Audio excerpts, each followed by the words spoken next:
ایک بیدار سا بات تو بنتی ہے مولا عبداللہ کی بارگاہ میں.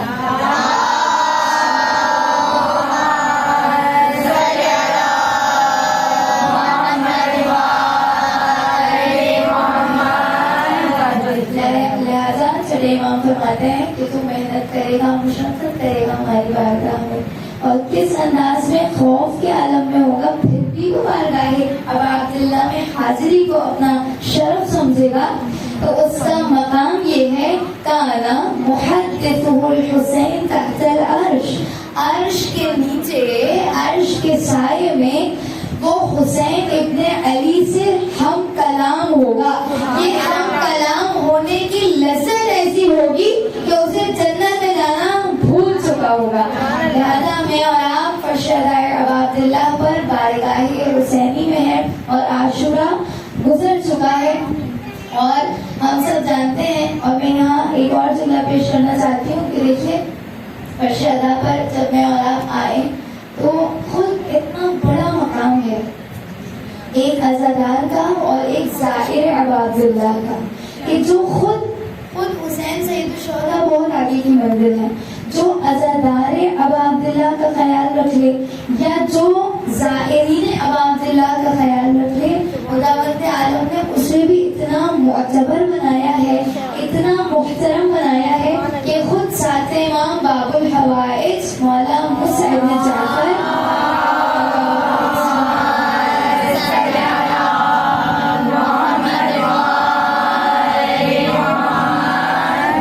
فرمایا کہ جو ہماری بارگاہ میں نہ آ سکے, ہم سب چاہتے ہیں نا کہ جائیں مولا کی دربار میں بار بار اور بار بار جا کر زیارت کریں, تو آپ جانتے ہیں کہ ساتھ امام نے ارشاد فرمایا جو چاہتا ہے ہماری زیارت کرے اور وہ ہماری زیارت کا مشتاق ہے لیکن ہم ہماری بارگاہ تک نہیں پہنچ پاتا, تو جانتے ہیں امام نے کیا فرمایا؟ امام نے فرمایا کہ اسے چاہیے ہمارے چاہنے والوں کی زیارت کرے. اللہ اور فرمایا کیا رابطہ ہے امامت کا اس کے چاہنے والے کے ساتھ, کہ آپ نے فرمایا جو ہماری زیارت نہ کر سکے اسے چاہیے کہ ہمارے چاہنے والے کی زیارت کرے, اسے ایسا ہی ثواب ملے گا جیسا ہماری زیارت کا ثواب ہے. اور فرمایا لہٰذا امام آگے بڑھ کر جملہ کہتے ہیں کہ جو ہم سے نیکی کرنا چاہتا ہے, کس سے؟ اہل بیت اطہار سے. ہم سب چاہتے ہیں مولا کی بارگاہ میں نیکیاں کریں. امام فرماتے ہیں جو قاصر ہے نہ کر سکے ہماری بارگاہ میں نیکی, تو اسے چاہیے ہمارے چاہنے والوں سے نیکی کرے, اسے ایسا ہی ثواب ملے گا جیسے اس نے ہم سے نیکی کی ہو. اتنا محترم اللہ نے آپ کو بنایا ہے, عزادار کو بنایا ہے, مومن کو بنایا ہے, اور کتنا گہرا تعلق ہے ایک عاشق ابا عبداللہ کا, ایک جعفری کا, ایک مومن کا, کہ خود چھٹے امام نے فرمایا کہ ایک گروہ موجود تھا. چھٹے امام نے فرمایا یاد رکھو جو ہمیں خفیف, کمتر, ہلکا سمجھے اس نے اللہ کی حرمت کو پامال کیا. بہت توجہ دیجیے گا. جو ہمیں خفیف سمجھے, ہمیں حقیر سمجھے, ہمیں کمتر سمجھے, توجہ آپ کی توجہ یہاں ہے, ہمیں خفیف سمجھے, ہمیں کمتر سمجھے, ہمیں ہلکا سمجھے, تو اس نے اللہ کی حرمت کو پائمال کیا, اس نے حق رب تعالیٰ کو پامال کر دیا, اس کے حق کو ضائع کر دیا. گروہ موجود تھا امام کے صحابیوں کا گروہ, بچے آنا جانا کرتے رہیں گے, آپ جانے دیجیے, لیکن آپ توجہ یہاں رکھیے. سرکار پڑھیں محمد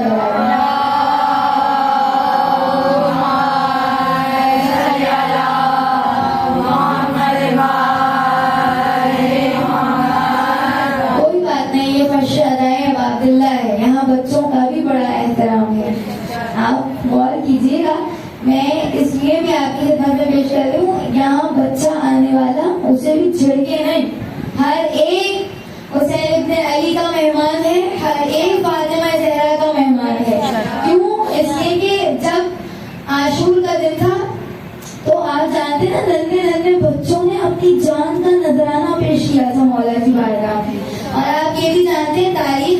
کوئی ایسی مثال نہیں ملتی کہ کسی بچے نے یہ کہا ہمیں پیاس لگ رہی ہے، ہمیں کربلا سے جانا ہے. اور ہمارے بہت توجہ رکھیے، یہ ننھے ننھے بچے حسین ابن علی کے عزادار ہیں، ان کی حفاظت کیجیے اور ان کا احترام کیجیے ویسے ہی جیسے بڑے کا احترام کیا جاتا ہے. اس لیے حسین ابن علی کی بارگاہ میں آنے والا کوئی بھی مہمان اس انداز سے چھڑ کر جا نہیں سکتا. بہت توجہ کیجیے. میں جو جملہ پیش کرنا چاہتی ہوں کہ جب عاشور کا دن آیا اور سید الشہداء کا ہر صحابی اپنی جان کو نثار کر رہا تھا. عاشور ابھی گزری ہے، آج 11 محرم ہے. چند جملے 11 محرم کے حوالے سے پیش کروں گی، لیکن جو جملہ پیش کرنا چاہتی ہوں آپ سب کی توجہ رہے کہ جیسے ہی ننھا سا بچہ آیا، جب اصحاب امام حسین بہت کم رہ گئے تو یہ آ کر مولا سے کہتا ہے مولا مجھے اجازت دیجیے.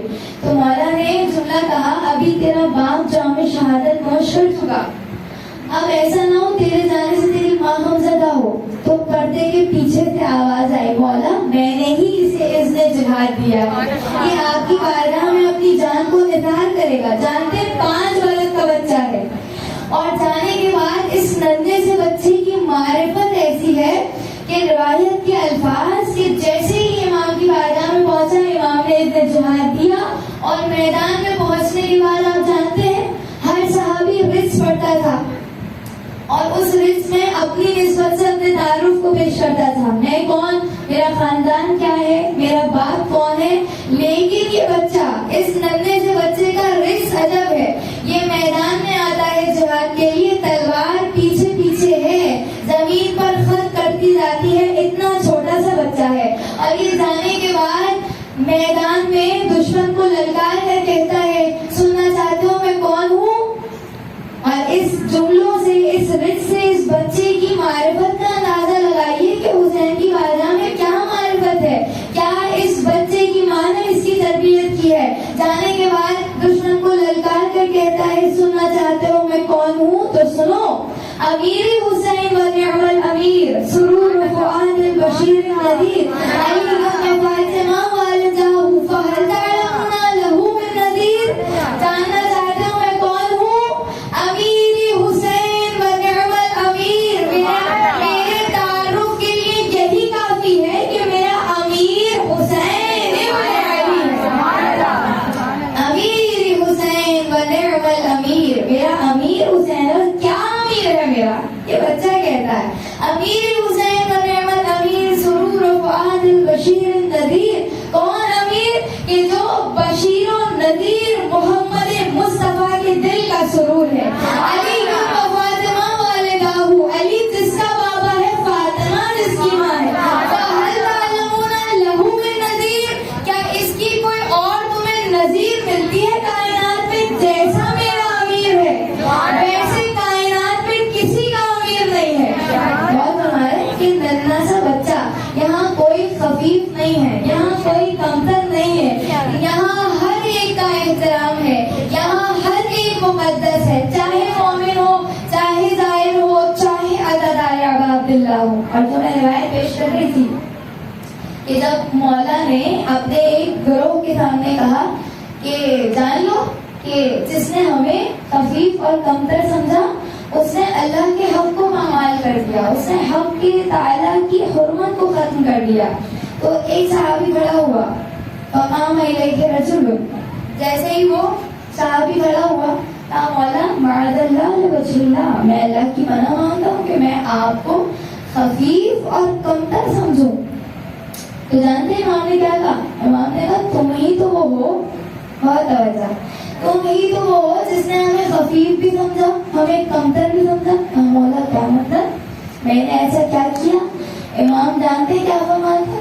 امام نے کہا یاد کرو وہ وقت، توجہ، یاد کرو وہ وقت کہ جب ہم کعبے سے بہت نزدیک تھے اور حج کے لیے جا رہے تھے، تو ایک میرا چاہنے والا تمہارے پاس آیا. توجہ، میرا ایک چاہنے والا تمہارے پاس آیا، اس نے آ کر کہا احمل یہ قدر میں فقط واللہ آئیے، تو اے شخص مجھے تھوڑی دیر کے لیے اپنے ناکے پر بٹھا لے، اب مجھ سے چند قدم کا فاصلہ ہے، اب مجھ سے پیادہ نہیں چلا جا رہا. تو امام نے فرمایا جانتے اس وقت تم نے کیا کیا تھا؟ بہت توجہ، جس نے امام کو یعنی امام کے چاہنے والے کو خفیف سمجھا تو کیا ہے اس کا مقام؟ امام فرماتے ہیں کہ جیسے ہی وہ شخص تمہارے پاس آیا اس نے آ کر کہا تھوڑی دیر کے لیے مجھے اپنے ناکے پر بٹھا لے، اس لیے کہ اب مجھ سے چلا نہیں جا رہا. تو امام نے فرمایا تو نے سر اٹھانا گوارا نہیں کیا، اس کی بات تو سننا دور کی بات، تو نے سر اٹھا کر نہیں دیکھا.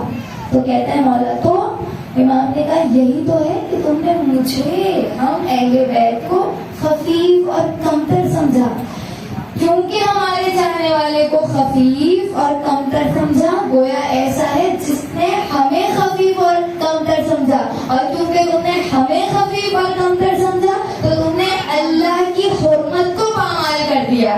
اور ہمارے یعنی امام کا امام کے چاہنے والے سے بڑا گہرا تعلق ہے. ہمیں نہیں معلوم کون تقویٰ کی کس بلندی پر ہے، کون ایمان کے کس مقام پر فائد ہے. لہذا یہاں آنے والا ہر ایک محترم ہے، ہر ایک عزادار ابا عبداللہ ہے، ہر ایک مومن ہے. صرف پڑھنے والے کا احترام نہیں ہوتا، جو آ رہا ہے اس کا بھی احترام ہے، جو مشر ادا بچھا رہا ہے اس کا بھی احترام ہے. بتائیے ایک جملہ اور پیش کروں اور میں آج کی مناسبت سے رب دیتے ہوئے منزل مسائل پر آ جاؤں کہ دیکھیے ایک شخص ہے مدافع حرم 3 منٹ قیامت کے، یقیناً آپ نے اس کتاب کو ضرور دیکھا ہوگا، پڑھا ہوگا، بہت معروف کتاب ہے. اور اس میں ایک مدافع حرم ہے جو 3 منٹ کے لیے مر چکا تھا، اور اس نے برزخ میں جو جو دیکھا اس نے اسے قلم بند کیا. تو جانتے ہیں اس نے ایک واقعہ لکھا، اور وہ واقعہ کیا تھا؟ وہ لکھتا ہے اپنی کتاب میں کہ ایک مرتبہ جب میں مر گیا میرا نامہ اعمال اس وقت کھل گیا تھا کہ جب میں 15 برس کا تھا. کیوں؟ اس لیے کہ ہم سب جانتے ہیں کہ مردوں میں بلوغت کی عمر کیا ہے؟ 15 برس، اور لڑکیوں میں 9 برس کی عمر میں ایک بچی بالغ ہوتی ہے، اور ایک بچہ 15 برس کی عمر میں بالغ ہو جاتا ہے. تو کہتا ہے میرا نامہ اعمال اس وقت سے کھل گیا جب میری عمر 15 برس تھی. تو یہ کہنے کے بعد وہ کہتا ہے کہ میرا دقیق سے دقیق حساب لیا جا رہا تھا، اور چھوٹا سا چھوٹا کام ذرہ برابر، آپ نے قرآن کی آیت پڑھی ہے، جو ذرہ برابر نیکی کرے گا وہ وہاں دیکھے گا، جو ذرہ برابر شر کرے گا اسے بھی وہاں دیکھے گا. تو میرا ہر حساب و کتاب لیا جا رہا تھا، چھوٹے سے چھوٹا کام جو میں نے کیا تھا وہ بھی مجھ سے پوچھا جا رہا تھا. یہاں تک کہ ایسا وقت آیا کہ 5 سال کا نامہ اعمال اس کا مجھ سے سوال ہی نہیں کیا گیا. بہت توجہ، جو امام حسین کی دائر کا احترام کرے، جو امام حسین کا اور عزادار کا احترام کرے، اسے خود سید الشہداء کیا اجر عطا کرتے ہیں. وہ کہتا ہے بس ایک مرتبہ منزل قریب آئی کہ جب 5 برس کا نامہ اعمال مجھ سے پوچھا نہیں گیا اور میں پریشان ہوا. ابھی تو چھوٹے سے چھوٹا عمل پوچھا جا رہا تھا، لیکن ایسا کیا ہوا؟ منادی نے ندا دی، ایک ملک نے مجھ سے کہا 5 سال میں تمہارا حساب و کتاب معاف ہے، اور پھر اس سے اگلا تمہارا مرحلہ ہے. تو سوال کیا، ایسا کیا کیا میں نے؟ کہا یاد کرو تم نے اپنی زندگی میں ایک زیارت ابا عبداللہ کی تھی، کربلا معلدہ کی. آپ کی توجہ ہے انشاءاللہ؟ سننا چاہ رہے ہیں؟ ایک سوال پڑھے محمد علیہ.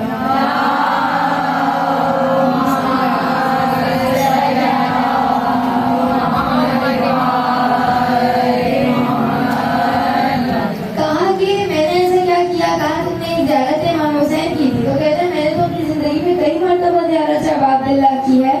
تو بس ایک مرتبہ یہ اس کو بتایا گیا ہے کہ یاد کرو وقت کہ جب تم ایک مرتبہ زیارت کے لیے گئے تھے اور سالار کاروان نے تم سے کہا تھا تمہارے کاروان میں ایک بوڑھا ہے جو گونگا بھی ہے، جو بہرا بھی ہے، جس کا تمہیں خیال رکھنا ہے.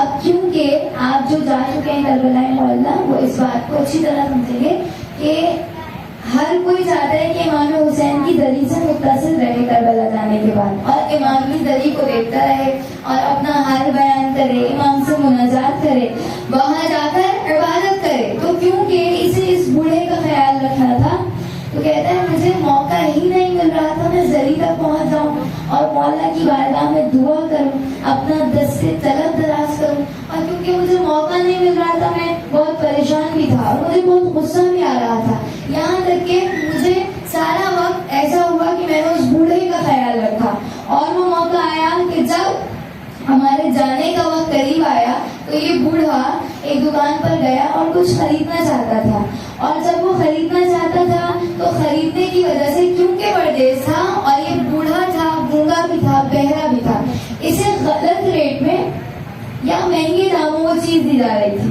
تو فوراً یہ شخص پہنچ گیا اور اس نے اسے صحیح ریٹ میں صحیح داموں میں وہ چیز دلا دی۔ بس اس بوڑھے زائر کے ساتھ اس نے یہ نیکی کی کہ اس بوڑھے زائر نے اپنا رخ ذریح ابا عبداللہ کی جانب کیا، اور نہ جانے اپنے لبوں میں کیا کہا کہ حاطف غیبی نے ندا دی کہ یاد رکھو حسین کے زائر کا تم نے احترام کیا تھا اور اس کے ساتھ ایک نیکی کی تھی، تمہیں اللہ نے یہ مقام دیا کہ جاؤ حسین نے 5 برس کے گناہوں کو نیکیوں میں تبدیل کر دیا، جاؤ 5 برس کے لیے شفاعت ابا عبداللہ تمہارے شامل حال ہو گئی، داخل بہشت ہو جاؤ۔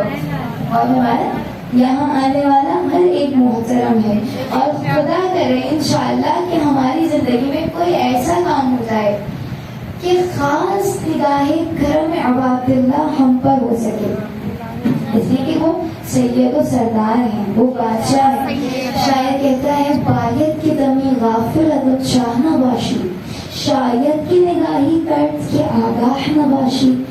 کبھی کبھی ایسا ہوتا ہے نا، آپ ایک بادشاہ کے محل میں چلے جائیے اور جانے کے بعد کیا ہوتا ہے کہ آپ بادشاہ کے محل میں جانے کے بعد اتنا اس کے محل کو دیکھ رہے ہوتے ہیں کہ آپ کو پتہ ہی نہیں چلتا کہ کب بادشاہ کی نگاہیں خاص آپ پر پڑ گئی، اور ہمارے آپ کو نہیں پتہ چلتا۔ شاعر کہتا ہے باید کی دمی غافلت شاہ نواشی، شاید کی نگاہی کٹ کے آگاہ نواشی۔ تمہاری زندگی میں کوئی ایسا تو کام ہو جائے کہ حسین ابن علی کی نگاہ خاص سے تم مستحق ہو جاؤ، تو اگر ایک نگاہ ان کی میرے آپ کے شامل حال ہو جائے تو وہ بادشاہ ہیں، جنت کے سردار ہیں، نہیں معلوم ہمیں بارگاہ ابا عبداللہ سے کیا عطا ہو جائے۔ یہ تو میں نے بار بار ذکر کیا حسین ابن علی کی زیارت کا۔ آج 11 محرم ہے، آپ سب جانتے ہیں کہ 11 محرم کے کچھ خاص واقعات کربلا معلیٰ میں پیش آ رہے تھے، اور وہ کیا واقعات تھے؟ اب تو آپ جانتے ہیں نا، جناب زینب کبریٰ ہی سالار ہے، اور شاعر نے عجب جملہ کہا، زینب کبریٰ اس مقام اور منزلت پر فائز ہے کہ جس طرح جناب سید الشہداء اس مقام خاص کے حقدار تھے، سید الشہداء نے اپنی خاص نیابت زینب کبریٰ کو دی تھی جب آپ وقت آخر کے لیے آئے تھے، اور آپ جانتے ہیں کہ کس انداز سے جناب زینب کبریٰ نے ان تمام منازل کو طے کیا، اور شام غریبہ وہ مقام، وہ مرحلہ کہ اب جناب زینب سالار ہیں، اب آپ پہرےدار ہیں۔ اور روایت کہتی ہے جب 11 محرم آئی ہے تو جناب زینب کبریٰ اپنے بھائی کے پامال لاشیں پر آئی تھی، اور انہوں نے 2 جملے کہے تھے جو ہم سب کے لیے پیغام ہے۔ پہلا جملہ مسائل کا جملہ، آپ آنے کے بعد لاشیں سید الشہداء پر جو جملہ کہتی ہیں، بڑی قیامت کا جملہ، آپ نے فرمایا انت اخی حسین، کیا تو ہی میرا بھائی حسین ہے؟ اس لیے کہ آپ لاشوں کو پہچان نہ سکی۔ اور جانتے ہیں دوسرا جملہ جناب زینب کبریٰ کا، آپ جب اپنے بھائی کے پامال لاشیں پر آئے تو آپ نے خدا کی بارگاہ میں اپنے ہاتھوں کو بلند کیا اور ایک جملہ کہا، میں منزل مسائل سے کچھ دور ہوں، آپ نے جو جملہ کہا قابل غور ہے۔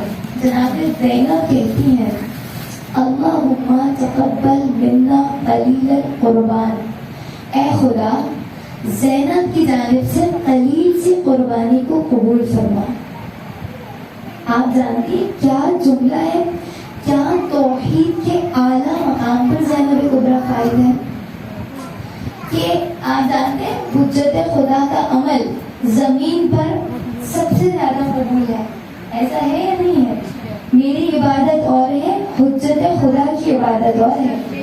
حجت خدا کا کوئی عمل اللہ کی بارگاہ میں رد نہیں ہے، لیکن جناب زینب کی توحید اور جناب زینب کی عاجزی، اللہم تقبل منا قلیل القربان، اے خدا زینب کی جانب سے قلیل سے قربانی کو قبول فرما.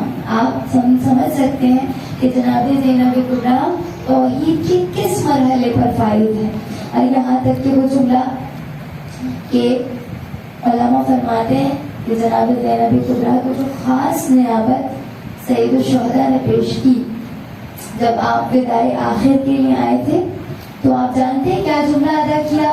اے زینب استعدوا للبلاء وَاعْلَمُوا أَنَّ اللَّهَ حَامِيكُمْ وَحَافِظُكُمْ. اے زینب، اے بیبیوں، استعدوا للبلاء، بلاؤں کے لیے اور سختیوں کے لیے تیار ہو جائیے. وَاعْلَمُوا أَنَّ اللَّهَ حَامِيكُمْ وَحَافِظُكُمْ، اور جان لیجیے اللہ آپ کا حامی و مددگار ہے. یہ کون ہے؟ جو اب سے تھوڑی دیر بعد نرغہ آدھا میں گھرا ہوگا. اس حسین کا اطمینان دیکھ رہے ہیں آپ. یہی وجہ ہے کہ شہید مرتضیٰ مطہری اللہ کہتے ہیں کہ کربلا کے میدان میں امام حسین کی ہر صفت ایسی تھی کہ جو چاہتی تھی میں آگے بڑھ جاؤں. میں نے کہا مطلب حسین کا صبر چاہتا تھا میں آگے بڑھ جاؤں، حسین کی شجاعت چاہتی تھی میں آگے بڑھ جاؤں، حسین کا اخلاص چاہتا تھا میں آگے بڑھ جاؤں. لیکن وہ کہتے ہیں ان ساری صفات میں حسین کی جو سب سے غالب صفت تھی وہ کیا تھی؟ آپ کا اطمینان قلب. اللہ اکبر. اسی لیے تو کہا یا ایتھا النفس المطمئنہ، اے اطمینان والے نفس خدا کی بارگاہ میں واپس آ جا. اور یہی وجہ ہے کہ دشمن کا مورخ کہتا ہے جیسے جیسے حسین کی شہادت کا وقت نزدیک آ رہا تھا، حسین کے چہرے کا نور بڑھتا جا رہا تھا. اور اسی انداز میں آپ اپنی بہنوں کو موٹیویٹ کرتے ہیں کن جملوں سے؟ اے زینب بلاؤں کے لیے تیار ہو جاؤ اور سختیوں کے لیے تیار ہو جاؤ، اور یقین رکھو اللہ تمہارا حامی و مددگار ہے. اور جانتے ہیں آگے کیا جملہ کہا؟ جناب سید الشہداء جملہ کہتے ہیں جو مرنے جا رہا ہے، جس کا جوان لال تہے تیغ ہو چکا، جس کا علی اصغر کربلا کے میدان میں سو گیا، جس کا سالار عباس جیسا بھائی بازو کٹائے کربلا کے میدان میں سو گیا، وہ حسین جملہ کہتا ہے اے زینب کبریٰ یاد رکھیے کہ جیسے جیسے آپ پر مصائب آ جائیں میری بہن یاد رکھے شریعت کا کوئی عمل آپ سے چھٹنے نہ پائے. اللہ اکبر. اور پھر وہ جملہ کہا کہ اے زینب کبریٰ یاد رکھیے کہ اپنی نماز شب میں اپنے بھائی حسین کو نہ بھولیے گا. آپ جانتے ہیں علماء نے عجب تبصرہ پیش کیا ہے اس جملے پر کہ اے زینب اپنی نماز شب میں اپنے بھائی حسین کو نہیں بھولیے گا. حجت خدا کہہ رہا ہے زینب کبریٰ سے، اس لیے کہ علماء فرماتے ہیں جیسی نماز شب زینب کبریٰ نے شام غریبہ میں پڑھی ہے، ایسی نماز شب کی شرائط آدم سے لے کر خاتم تک کسی کو نہیں ملی. آپ کی آنکھوں میں آنسو